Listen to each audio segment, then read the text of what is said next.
Assalamualaikum warahmatullahi wabarakatuh. Here I'm Gerrald Gusti Humaidi Ahmad Zain will present about the introduction about the research article. The title is Hegemony and Authority in Health, the World Health Organization in Indonesian Online News Coverage on the COVID-19 Pandemics. For the authors is Lisna Andriani, Heni Subagiharti, Dias Syafitri, Handayani, and Anim Hasibuan. For the main thesis or argument, Van Dijk's approach in this study used for investigate where WHO's hegemony and authority was portrayed by online Indonesian media through the news reports of COVID-19 pandemic. And then microstructure. World Health Organization as the central topic. World Health Organization's authority and hegemony, influence of national policies, media's role in reinforcing World Health Organization's dominance, lack of alternative perspective. So here the macrostructure of the article focuses on how the World Health Organization is portrayed as the dominant authority in health matters during the COVID-19 pandemic, particularly through Indonesian online news coverage. The key ideas is what World Health Organization is consistently presented as the main topic, reinforcing its global influence and power in shaping health policies. The study reveals that World Health Organization's authority is emphasized throughout the media, positioning is the central figure in pandemic discourse, this illustrating its hegemony in the global health sector.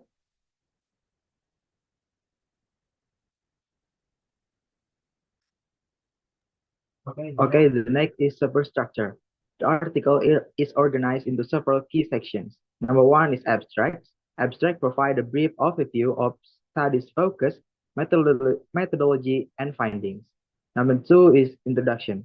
Introduction set the context for the research, discussing the relevance of hegemony and authority in health discourse during the pandemic. Number three is methodology. Methodology describes the analytical framework used, including Van Dijck, microstructure, and Holliday sensitivity for microstructure analysis. Number four is findings and discussions. It presents the results of the analysis, detailing how the WHO is represented in the news text and discussing the implication of these representations. And number five is conclusion. Conclusions summarize the key findings and their significance, reiterating the WHO's dominant role in shaping narratives around the pandemic. So, from the article, we have analyzed how the microstructure in thematization influences the representation of WHO. First, WHO as the main theme. WHO is always the main topic or theme, not just an addition or limb in the news. The use of WHO as a theme strengthens WHO authority and hegemony in the text. And then statistical findings from the table. WHO appears as the theme in more than 50% of the clauses in the analyzed text. This shows that WHO has dominance in the narrative structure of the news. In conclusion, thematization in news about WHO in Indonesia presents WHO as the main actor who plays a role in shaping public perception of COVID-19, with the use of narrative structures that assert its authority. So transitivity analysis shows that WHO is placed by the media as a sayer and actor.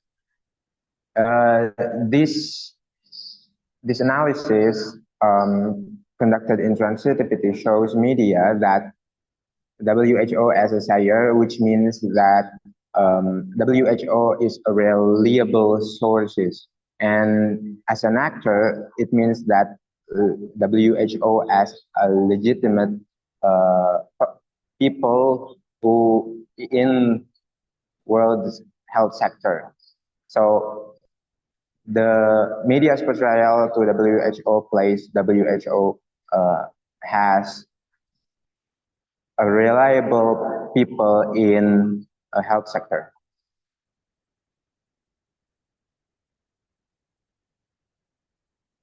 Next. And for the implication of this study is number 1, power and ideology in discourse. Number 2, social inequality and discrimination. Number 3, media and public discourse. And the last one is resistance and counter discourse. And for the conclusion, number 1 is media shapes public perceptions. Number 2, there is bias in news representation. Number 3, language reinforces authority. And number 4, Van Dijk's approach in CDA. I think that's all from our presentation. Thank you so much. Wassalamualaikum warahmatullahi wabarakatuh. Waalaikumsalam.